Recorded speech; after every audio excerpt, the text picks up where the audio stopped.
It's hard to deny that Call of Duty as a series has lost some of its luster over the years. Elements that made it stand out, made it special, made it an important part of the video game industry have been slowly and steadily shaved away as the games got more and more generic and factory standard.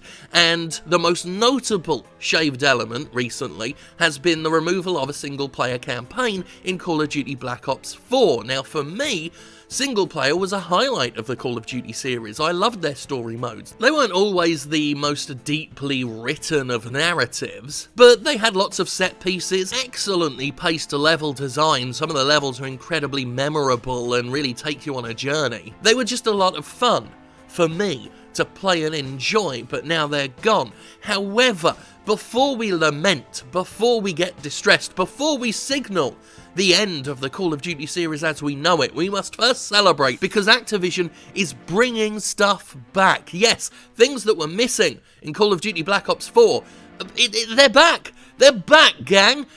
Is it a single-player campaign? Fuck no, it's loot boxes. Yes, premium loot boxes, premium gambling is back in Black Ops 4. It's been a staple of the series for quite some... Well, it's an Activision game. It's been a staple of Activision games for several years now.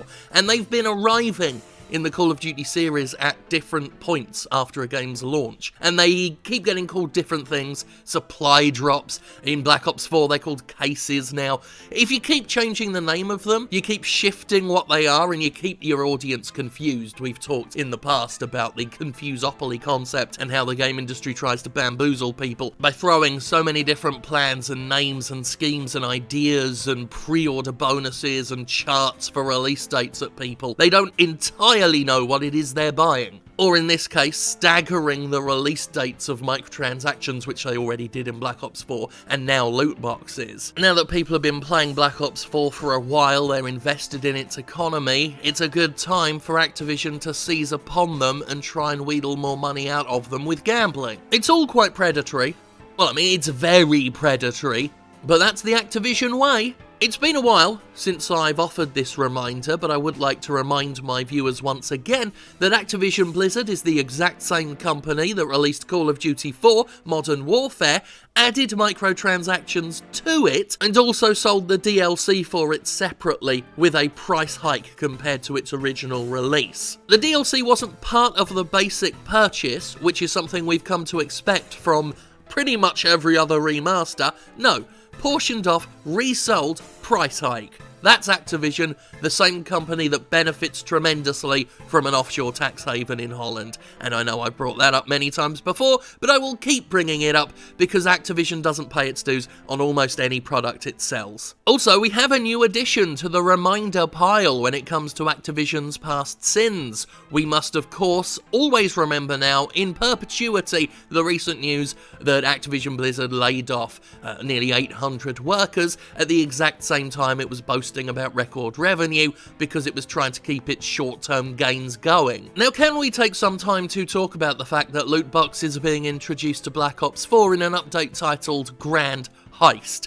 Operation Grand Heist. It's one of those names that looks so self-aware, they can't truly be self-aware because it's too on the nose. So it's unawarely self-aware. It's not just being unself-aware, it's negative awareness. That's what it looks like. It's that on the nose. It couldn't be on purpose. In an update blog post, Treyarch made sure to add the standard boilerplate excuse. Cases containing blackjack reserves can be earned by playing multiplayer or blackout, or they can be acquired in the black market.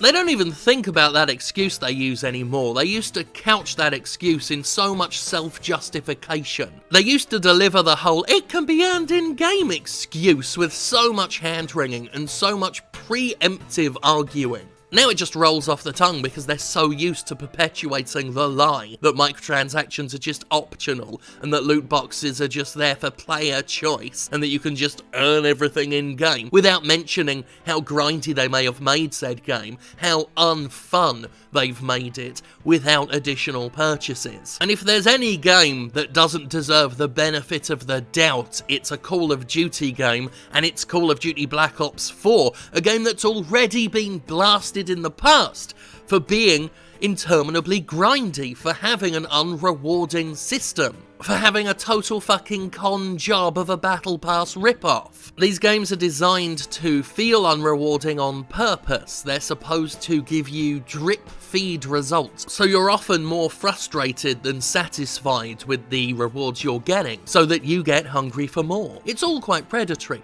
It's very predatory. And I'm going to keep saying that because Activision is a fucking exploitative company that has a history of attempting to fuck with players' heads to make more money out of them. They've quite famously patented methods of trying to psychologically trick players in order to make microtransactions more fucking appealing. They know exactly what they're doing, and that's why microtransactions, and especially loot boxes, are never optional in games, because the games work their damnedest to try and funnel their potential victims into the microtransaction economy.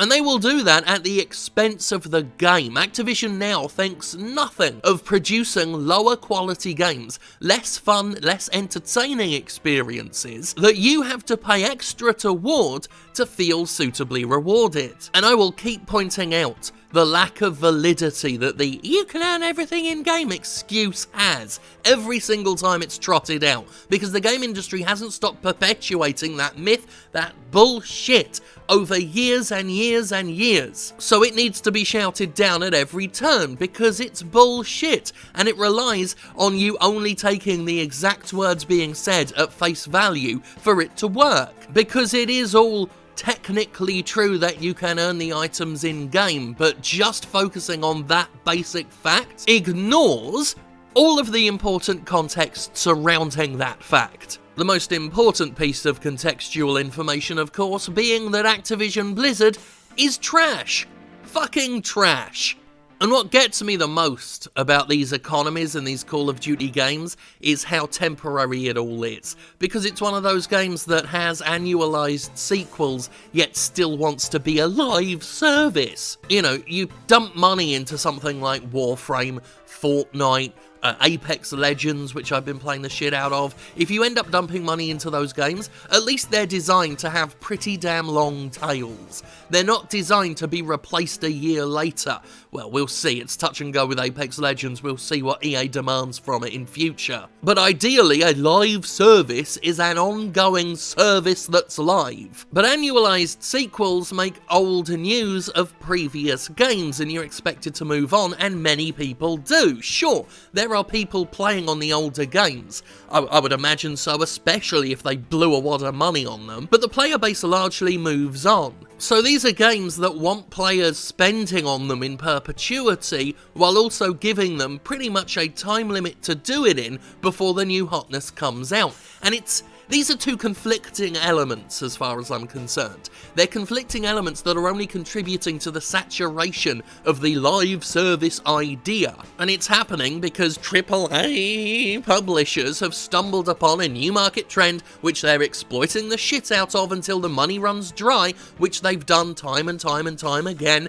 Activision Blizzard only very recently dramatically scaled back its support for Heroes of the Storm and abandoned an entire esports league, leaving many people high and fucking dry for very similar reasons, because it glommed onto an emergent trend that was being fucking strip-mined. And it's why I get a cold shiver down my spine when I get emails from people saying that the industry, the esports industry, has ballooned and exploded and it's making so much money now because we've been here, folks. And I become quite worried about people working in the esports sector when I receive these emails, PR emails, showing off about the growth. Even though I don't have a dog in that race, really, esports isn't my thing, I still look at the explosive growth of the sector and I get worried for it. Because rapid growth precedes an enormous bursting point. Anyway, I realise I went off on a tangent there, but, you know, it's just further proof that this is a game industry that doesn't learn any lessons. By design, it doesn't learn any lessons, because this ridiculous cycle of boom and bust that costs jobs and fucks over customers is something that's working as intended. This is what companies want the world to be like. Activision Blizzard sold a game. It put microtransactions in the game, it has special editions of the game, it has a battle pass in the game, and it's not enough. It's never enough. So loot boxes are back again, Kaloo fucking Kalay. Activision's wanton greed is something to step back and marvel at. And since we're at a point where value is dropping because companies are hitting the ceiling on the amount of money they can squeeze from people, you can only expect it to get worse as they squeeze harder and harder until blood's coming out of our fucking wallets. Fuck Activision Blizzard, fuck the whole system, fuck it all.